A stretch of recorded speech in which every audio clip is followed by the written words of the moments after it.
we're off. Okay, here we go again. When we finished last time on our overview, we were just talking about the degassing pipe on the burner. All our burners come with these degassing pipes.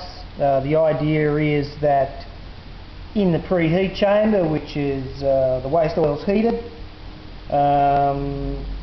that heating creates internal vapour, so the gases or the vapours need to escape. So we use a hydraulic coupling, female and male here, clipped together, and this degassing pipe, it's recommended it's a clear pipe because you can use it as to let you know how much oil is in the supply tank, because the oil in here will go up to the same level as the header tank or day tank that gravity feeds the waste oil down in the oil supply and into the burner gun. Okay, so always put if you don't buy from Kroll, this poly pipe, which is about 12mm poly pipe, 12.5mm, make sure you get a clear one so you can see how much oil is in there. Okay, so that's the degassing pipe.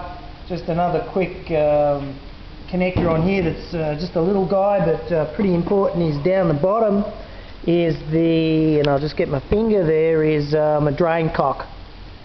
Now we recommend that you just open that drain cock up after turning the oil supply off. Turn this drain cock off, and that'll just drain any water that's built up in the bottom of the preheat tank. Okay, so I'd recommend doing that about once every 2 weeks to 4 weeks as well. Okay, let's work our way around to the other side of the burner gun, and we'll just point out the major features here. The 7-pin standard burner plug. On the burner gun itself, it's female sockets, and then your burner will have to be fitted with the 7-pin male.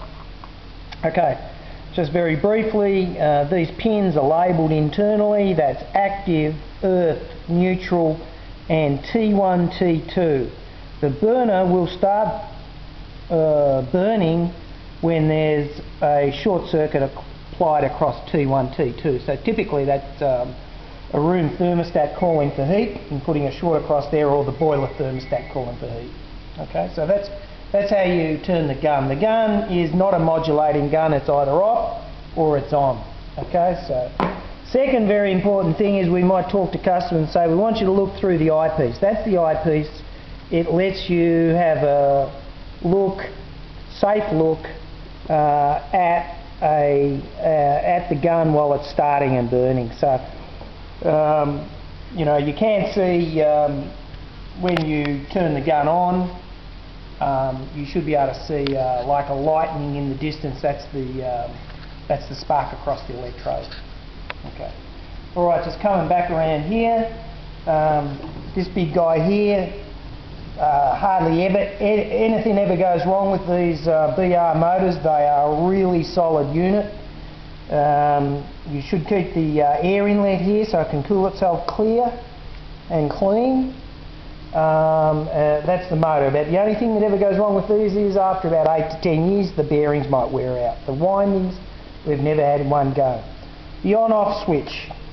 Okay, start or stop, on or off. And that's what it does. Electrically, that's in series with the T1, T2 we mentioned earlier. The PE cell, that's it there. You can see the little window there. Okay. And that plugs back into the barrel of the scroll.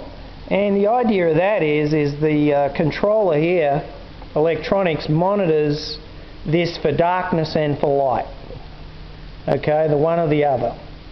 And funny enough, when it's going to start up, it's looking for darkness because it doesn't want a fire to be in the combustion chamber. In fact, it'll go out on flame failure if it sees light when it tries to start. After about 12 seconds and the gun goes into ignition phase and the solenoid valve we mentioned earlier opens up, you'll normally get ignition. Well, then the PE cell's looking for that light, and it's very sensitive. It looks for a stable light. for about 25-second window. If the light is stable and not going dark and off and on and carrying on, then the ignition transformer will turn off and so on. Okay, so that's the PE cell.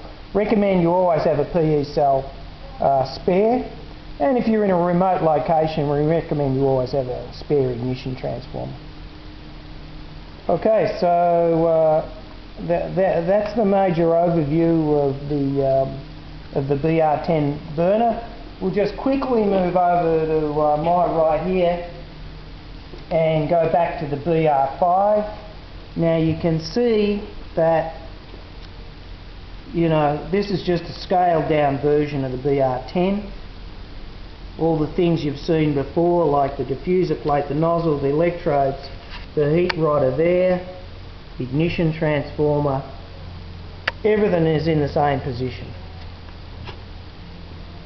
And we'll stop for now, and the next video we'll put on is first in maintenance or basic maintenance of the BR10. Okay, so thanks very much.